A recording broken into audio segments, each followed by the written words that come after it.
Anthony for three. I think we see Willis coming out. Won the NBA championship.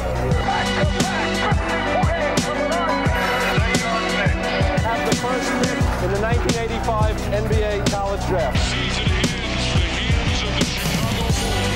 Reggie Miller is tied the game. The Spurs are your world champions. We suffered enough. New York Knicks select Kristaps Porzingis.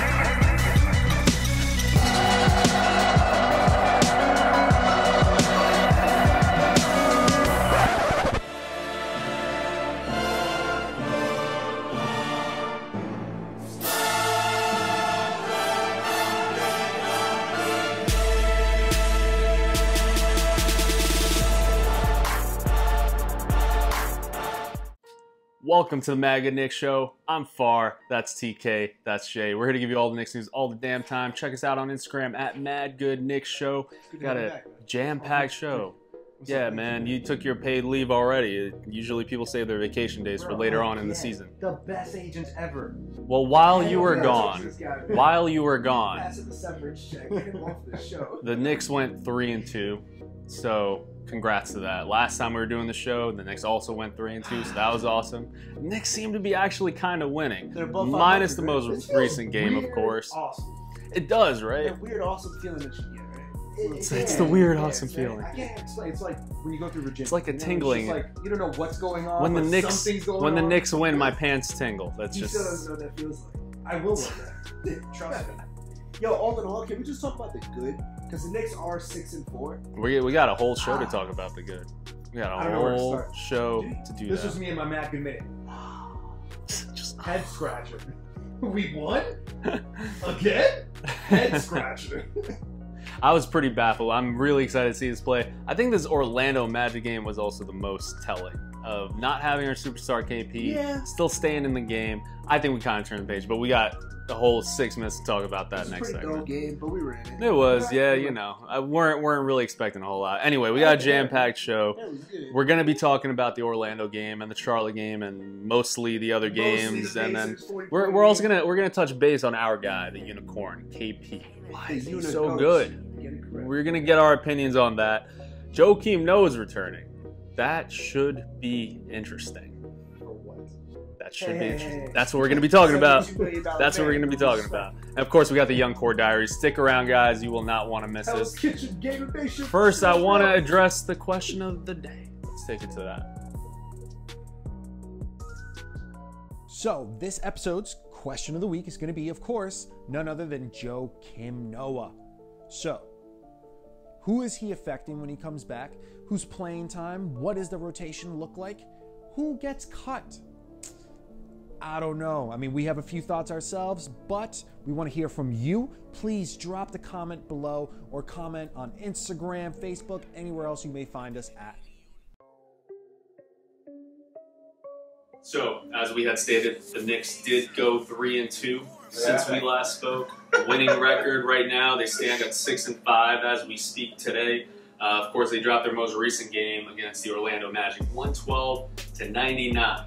However, it's not KP's fault. However, there's a 3-game win streak sandwiched in between that, and of course the Rockets game, which we don't really have to talk about because they got the ass bust. But the Knicks beat the Suns handedly. The Pacers Knicks and the Hornets Knicks. I thought that was such an identity-defying set of games for this team. What do you guys think? Well, it's funny. Back-to-back games against the Pacers and against the Hornets, we were down. And if we all remember correctly, first off, for Pacers, we were down 18. Yeah. This isn't your grandpappy's Knicks, ladies and gentlemen. You heard it here first. Unless your grandpappy was alive during the 70s. Yeah. I mean, hey Siri, how you doing? No, Siri, I'm not talking. No, she recorded everything I said.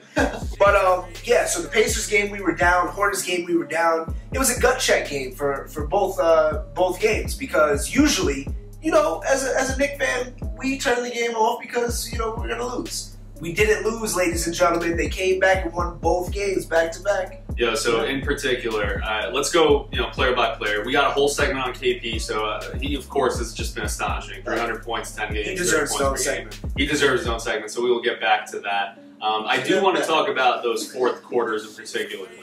So with Charlotte against the Pacers, Yes. you had some key defensive guys in there. First and foremost, Lance Thomas. LT, baby. LT, man. So, T. That's love, LT. T, That's you love. were here when we were talking to Ben Ben, Lyons, and we were talking about how he needs to be, Lance Thomas needs to be inserted into this lineup somehow, some way. He wasn't getting those minutes until now. Hornacek didn't, I heard through the grapevine, Hornacek was listening to the MadGood Knicks Show. Although he didn't start Lance Thomas, he did give him some more minutes. I think it paid off. Jay, what did you see? He's a closer right now, and that's something I'm excited. He's out there in the fourth, right? We essentially have our lineup in the fourth. Oh, yeah. Who is it? Surprisingly, Frank's in there a lot. Go and figure. Also controlling the pace of the game. There's significant plays I've seen out there in the fourth quarter. He's telling everyone, calm down, relax, calling for a play, making sure people are still in motion. He's controlling the game for a 19-year-old. I'm still not in love with Frank, but damn. Let's talk about the tripod here in terms of our defensive stoppers. Gotcha. Kyle O'Quinn. Woo! KO, man. This kid, I mean, look, there were rumors that he would be the one on the trading block. Yeah. Don't go. And as of right now, coupled with the fact that he's from New York, I never really wanted him to leave for that reason. Come on, He's you can from see his New mom York. last day off. He's such a great compliment to KP. He's such a great compliment to KP. He's such a great compliment to just Enes Kanter and coming in and just being that defensive stopper that Kanter can't all the time. But I think KO is really making his case, and Billy might not see playing time for a while. And I'm not mad at that, to be honest with you. You and I had this conversation as well. He dominates the second unit. He dominates backup big men. He is a cut above backup big men in this league. Hands down, he would be a starter in some other teams. Yeah, a lot of other teams. He's that good. I'm with you. Let's wrap this up by talking about Dougie McBucketz really quickly. He needs more burn, bro. He absolutely does. I think that coming out game really was against the Hornets. 20 points, right? 20 points against the Hornets. Big time shots in that 4-point play in the fourth quarter. Dougie McBucketz has come on and he's aggressive. And you know what? His biggest flaw was his defense. And we're not talking a word about that. Not at all. I think collectively, team defense has been pretty good too. You know what? I noticed a lot of this, and we just mentioned KO, but the tandem of KO and McDermott, KO likes to grab the ball at the elbow, right? Mm-hmm. And he does a great job of passing. McBucketz is always in motion. One of the greatest slashers we've had in a very long time. It's a beautiful say, this may be even blasphemous. Go ahead. But I've never seen the Knicks. When Jay says something is blasphemous, you want to listen. In recent years, can we zoom in on this? His shit is blasphemous. The Knicks' small forward position hasn't looked this good. I don't care that we had a staple name like Carmelo Anthony. Someone staying in motion, playing within the offense, not the offense stopping when it comes to them. This is amazing to see. It's refreshing. It is refreshing. I'll give you that. McBucket's like, bro, just keep letting the ball fly. I'm not gonna we were done with the segment. We were done with the segment. Let blasphemy lead us away. Lead the segment with Becca. You know about this, Becca. Let me lead it out. Mello, we still love you, man, but I do see where Jay's coming from. It's nothing against the utter disrespect of Carmelo Anthony is where this is coming from. However, with that said, I think collectively as a team, no one had that definitive superstar coming into the season with the Knicks. KP was supposed to be very good. He wasn't supposed to be this good. All of a sudden, KP's emerged, and he can handle the pressure because he's played here for 2 years. He was drafted here. He knows nothing else but New York. Hey, kill the water. Just kidding, guys. That's going to wrap up this segment.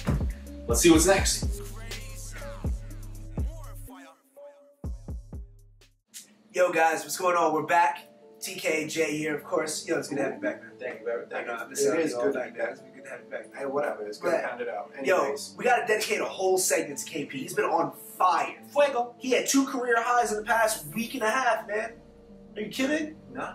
Crazy. Or not. Most recently, he dropped 40 points against the Pacers. Yo, Jay, I think it's about time we lead into why KP's been so money this year. I think you guys deserve to know why. I think you guys do know why as well. I don't know why. Why? But either way, we gotta talk about why KP's been so good. Look, Jay, shoot.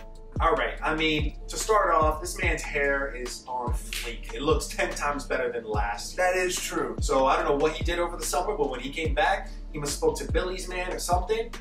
Done. Also, 30 points per game this season. I know you just spoke about 40 points in that one game. He's averaging 30. Averaging 30. 10 games. No one thought that. No one Doesn't thought he that would also happen. have the most points by a Nick in the first 10 games of the season? Yeah, 300, right? 300 points. That would make sense. 30 points per game, 10 games, 300. Do the math.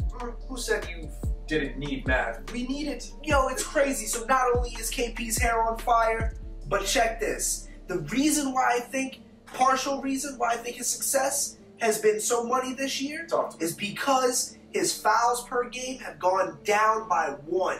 And that's big time for KP because as we know last season, he would get a lot of silly fouls, a lot of over the back, a lot of reaches. When his body was fatigued in the fourth quarter especially, he would do a lot of silly fouling. So he wasn't in proper position a lot of the time. This season, he's averaging 2.7 fouls per game and not 3.7 like usual. Jay, what do you think about that? Hold on. Say that one again. How many fouls? He's averaging 2.7 fouls per game to last year's 3.7. Nice. He's almost averaging the same in blocks. Let's put it that way. Let's go. 2.3 blocks. Talk about utilizing your size. And we can bring this back into the offense, but this year the Knicks really have been about defense. Come on, it was a block party the other night against, what was it, Kaminsky? Oh, yeah. Kaminsky, They didn't even count it, man. He had 4 fouls on him alone. It was a silly foul by Ntilikina. I get it. But KP had 4 blocks. I think KO chipped in Just one like or two. in one possession right there? Yeah, man. That was ridiculous. I know this is going to hurt. I got to bring this up, Knicks fans. Charles Bro. Smith. Oh, God. I'm sorry. Continue.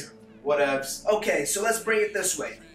KP, his 3-point percentage has gone up by 3 points. 38.8%. Not only that, field goal percentage has gone up as well. Whoop, You got 51. KP. Kidding me? KP's 7'3", shooting threes. Come on, man. Can we just talk about the confidence that he's actually shooting with and the confidence he's actually using in the mid-range, in the post? His fadeaway, dude, this is very Dirk Nowitzki-esque, and he's taking this almost to another level. Yeah, It's Jay's French accent. We've been practicing on our Ntilikina. Yeah, Ntilikina.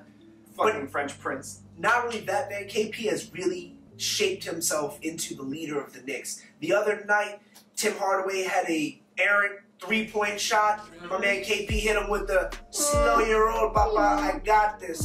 As my man Farr said earlier on Instagram, I believe, he was saying that, the look in KP's face, a lot of people thought it was despair or getting tired, all this and that. KP was looking up at the shot clock and how much the score as well, like, all right, I can do this in that amount of time. Okay, my player efficiency is this. My field goals percentage is 51. If I shoot 10 shots, I'll make 5. Game, we got this. Biggest influence, something that's also very subtle and we all still don't know the details of. This past summer, he spoke with Kobe Bryant. He did. Black Mamba himself. And as well, something that's noticeable, playing against Dwight Howard, that little wink, that smile. We saw that, KP. You ain't low, boy. Hey, here, boy.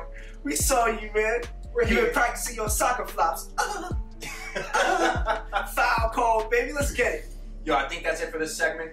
I think we're gonna have to kick it to the next one. You know what, Jay? I don't think we're done. I mean, we may be done for tonight, but this is gonna be a recurring thing. Cause stay tuned, man. KP's not going anywhere. He's probably gonna drop 30 the rest of the season. What you think?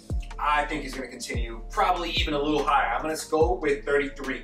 I don't care that much. I'm just kidding, guys. We'll see y'all next time. Hi, I'm Jay MadGood. Hi, I'm TK Knicks Show. And together, we're MadGood Knicks Show, attorney firm of law, LLC And Sons. Are you a victim of not knowing enough about the Knicks? Are you suffering from lack of Porzingis in your life? Do you know anyone still sleeping on Frank Ntilikina?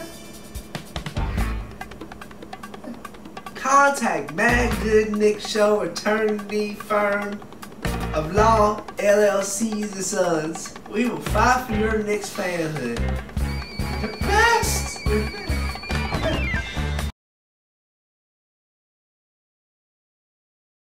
Alright. There's an elephant in the room. Kinda. A Joakim in the room, if you will. Uh-huh. Joakim Noah served his 12-game suspension. Now he's coming back to the Knicks. Of course, we're kind of stacked at that position already, so what does it exactly mean and what could the impact of Joakim be? Well, MadGood Knicks Show is here to tell you about it, right? Right, Jay? Yeah. It's all nervous. Like, I'm very nervous talking about this. I don't know exactly how I want to feel. I'm not a fan of this man coming back. I think he's getting paid handsomely to do exactly what he's doing, and we're winning. That is true. So here's the other side of the coin. I've really been thinking about this. I'm still like nervous talking about this because it's such a polarizing topic, Joakim Noah. I do think that he will have a positive impact on the team once he comes back. How, Sway? He's been a defensive dog, right? And KP has flourished into the player that he's flourished. He used to be a defensive dog. No, even last year he was still grabbing 8-9 boards. He was playing with intensity. He was just really bad on the offensive end. And Terrible. And the triangle also made everyone look significantly worse than they actually were. So I'll give him that benefit of the doubt. Okay. So think of him this way. Mm-hmm. He's kind of like Enes Kanter when it comes to the rebounds, but he's a lot more physical on the defensive end. One-on-one defense significantly better than Enes Kanter's defense is. That I think we can all agree on. Then there's the Kyle O'Quinn issue. And then there's the Willy Hernangomez issue. I think Billy is the biggest loser in all of this, and Unfortunately. Kyle might be a small loser in some of this too. Good. Bro, like I really have no faith in Noah adding any value to our team other than him screaming and being the loudest person in the locker room. If he's a dog for the team, I mean, I think I'd take that. I feel like he could benefit because it's a team defense. Bro, the biggest dog out there for the team was like Mark Madsen and Brian Scalabrine. And we're paying $72 million for that. Unfortunately, because of what happened last season, where the entire triangle system kind of left a terrible taste in people's mouths. Yeah. I think that it's a lot easier to say Joakim Noah's going to come on this team and be absolutely garbage. But I think that defensive intensity that he's always played with, that part he's never lost, is only going to benefit a team like this, who has the budding superstar in KP, but he's no like Carmelo Anthony established superstar yet.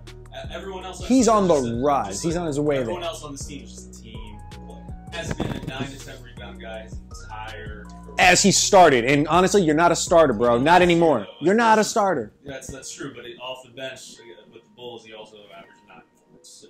And what amount of games? Because he wasn't even really playing for the Bulls for a stretch there. It was a good amount of games. That was the surprising thing about him, is that he did average X amount of rebounds and 9 to 10 rebounds, and his scoring was the only thing that really took it down. I'm a firm believer in chemistry.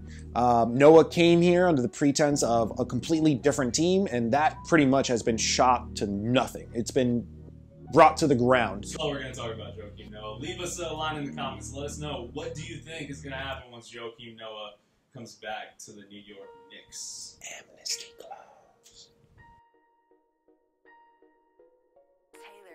All right, welcome back to another segment of Young Core Diaries. That's TK. That's a nice pink shirt.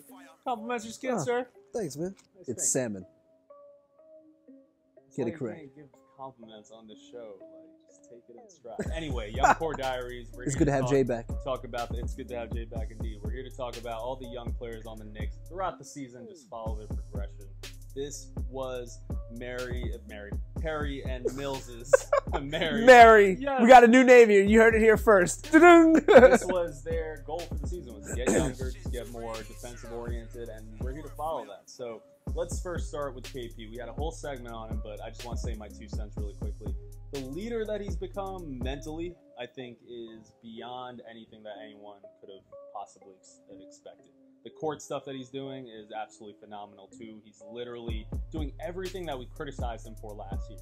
He's got a move to go to. He's shooting over smaller defenders. He's using that glass. He's using his size to his Spot advantage. on. It's fantastic. I love seeing what KP's doing. Spot on. And then that New York mentality. Like he said that quote, the New York grit quote. I think that was phenomenal. I think that was. I went ape shit. That was the greatest PR thing I think I've ever seen. Yeah. I think it was semi-planned too, but I'm not mad at it. Rebecca even got a kick out of it. Absolutely. But just having that New York grit, he's not lying. Like, in New York, it takes a special kind of talent. Giannis Antetokounmpo does not want to play in New York for a reason, because it's daunting.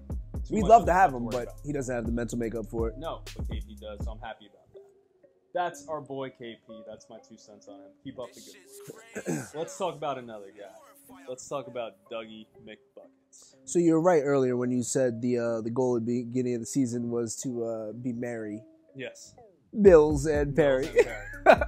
Absolutely. Dougie McBucketz, man. What a steal in that trade he was. He was a throw-in. Oh, really absolutely. He was definitely a throw-in. Averaging 20 minutes for us. Michael Beasley has pretty much been out of the rotation due to the fact that McBucketz has been so fluid on offense. It's not 'cause Beasley. Yeah, but McBucketz is killing it right now. He's doing well. He's let's break it down here. 54% from the field. Nuts. Wow. Pretty dope for him. 42 from 3. Awesome. 8 points per game, 2 rebounds, 1 assist. Yeah, Man. that huge 20-point game, a bunch of points. Breakout, right? He can shoot from 3. We all knew that. But Stroke I think the underestimated part of his game. Are you stealing my line? What are you gonna say? What are you gonna Go say? ahead. What are you gonna say? say? Go He's a ahead. slasher. He's a slasher. Oh, you stole it, man. He cuts to the basket. Yeah, like he anything does. we've seen before. He I love really it. does. All right, moving right along. Tim Hardaway Jr. So, we spoke about him last time, man. He's the Robin to KP's Batman. Not right much now. has changed. I think he's kind of started to turn the corner. I think this is surprising, very obvious stat, but he's averaging 16 points per game right now. He's off to a slow start. I got a notification, y'all. I'm famous. I gotta get my mom to text me too. So Tim Hardaway Jr. 16 points per game. He's playing a lot of minutes. Yeah, too. he I really think is. That's definitely the part that I like about this 33.5 minutes per game. He's holding his own on defense. But that by no means doesn't mean that he's a better defender, but he's still, playing good team he's playing team defense. And it's not only that, man. You know what? There's been some games where we see Tim Hardaway struggle, maybe in the first to 3 quarters. Fourth quarter, money. He hits big shots, big time. You could tell that this is a kid who wants the pressure on him. Even though overall he's not really handling the New York pressure too well before. I think he's getting in his own head a little bit. But down the stretch, he's definitely someone I want to give. 2 things really quickly. He's passing the ball really well, and he's rebounding. He just got a career high in rebounds, 11. That's dope. First double, go figure. Many more. Got to change your body language, though. When you get down, I don't want to see that baby shit, man. Got to pick that up. No, we love you. 100%. All right, finally, Frank Ntilikina. Let's talk about him. I'm a big fan. I like everything that he's doing right now. Most importantly, he's playing defense. He's playing it down the stretch. I think his court vision and just the way that he looks at the game, slows it down to his own pace, is invaluable for any other rookie. Let me stop you right there, man. All right, I agree with you, but that's it. That's it, man. He's played a couple of games, but his offense really needs to come around. Either way, I think we're both high on Frank. I mean, I just would like a little bit of more of an improvement sooner than later. You suggested put him down in the G League for 10 to 15 games, let him start, let him pad his stats, build some confidence. I think it'd be a good move. I mean, of course, if the Knicks keep winning, you don't want to do that, but... That's the thing. If I'm thinking of this right now, I think that's a terrible idea, so don't let my man coerce you into the G League rumors. Listen, Jeff watches this show because of me, trust me. It's an interesting point that you bring up. He could potentially go to the G League, build up his confidence, etc. But I think what he's doing on the defensive end, he's playing at the NBA level, and he's acting on the NBA level, and he is perceiving everything on the NBA level. All of that is up to par, minus his offensive game. But that's all I'm talking about here. Offensively, he needs to expand his game a little bit. I'm okay with sacrificing this year on the offensive side. Bro, I don't know. Growing into it. A year? But I don't know, man. This is the impatient New York Knicks. I'm not being impatient. I'm you being are realistic. but you can't accept Hey, you're the fact clipping. that- You're clipping. You can't accept the fact that he is potentially an all defensive. Yo, that's great and all. I'm not taking anything away from him. His offense can improve. Let's be honest here. Not being impatient. I would like to see him hit wide open shots. God forbid TK wants to see an NBA player hit wide open shots. Let's go to that fourth quarter real quick. G League. Yeah, my ass. Come on. All right, the 2 before that he missed. Free throws he missed. Oh my God, kill Come me. on. Rookie's Listen, missing some shots. he just knows very my well I don't God. want to pull up clips of him missing wide open shots, so we're not my going to go God, there. He's missing shots. Look, all right, his offensive game can definitely develop, and I think the point is that he was drafted as a project. We didn't expect him to bring any facets of the game that he's brought right now, his court vision and defense, to what he's shown on the court right now. We knew he had long arms and he was going to play defense, bro. I know, This is man, not a but shock. It's one thing to actually do it on the court. It's not a shock, man. It's He's not doing what we thought he would. Really, you thought he would close out the fourth quarter, 15 straight minutes, 12 straight minutes? Did you take a look at who our other 2 point guards are? I didn't think it was going to be Frank. You really thought it was going to Did be I think Ramon Sessions was going to be killing it down the stretch? Listen, by that time, I was hoping the game would be so far out of reach that we wouldn't have to go through the embarrassment. But the fact that we're winning games and Frank is at the end of the fourth quarter, I can give that to Frank. And Listen, tell him, Frank you know has what? been as advertised, man. A defensive... So he did a debate about Frank. We had to cut it short because my man... We got to fisticuffs. Yeah, he couldn't handle the pain right now. But anyway, we're up on Frank, and we can agree on that. Yes, He's got a high yes, ceiling. of course. That's what we do. Let us know who you want us to cover on the next Young Core Diaries. We got a lot of them. Wait. Before we close it out, I've been practicing my French, guys. So this is for the French speakers and the French watchers that view our show. Au revoir. Thanks. I've been practicing.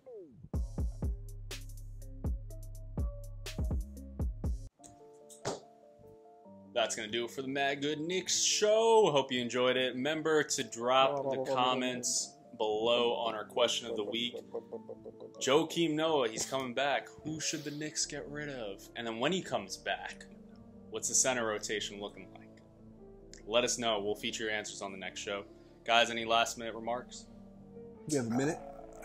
Less than. I don't want Joakim to come back. Yeah, we know. We heard your segment, dude. Yeah. You just in case you guys didn't tune in and you only tuned in and skipped to the end, I don't want him. Him and Baker should like hang out on the bench.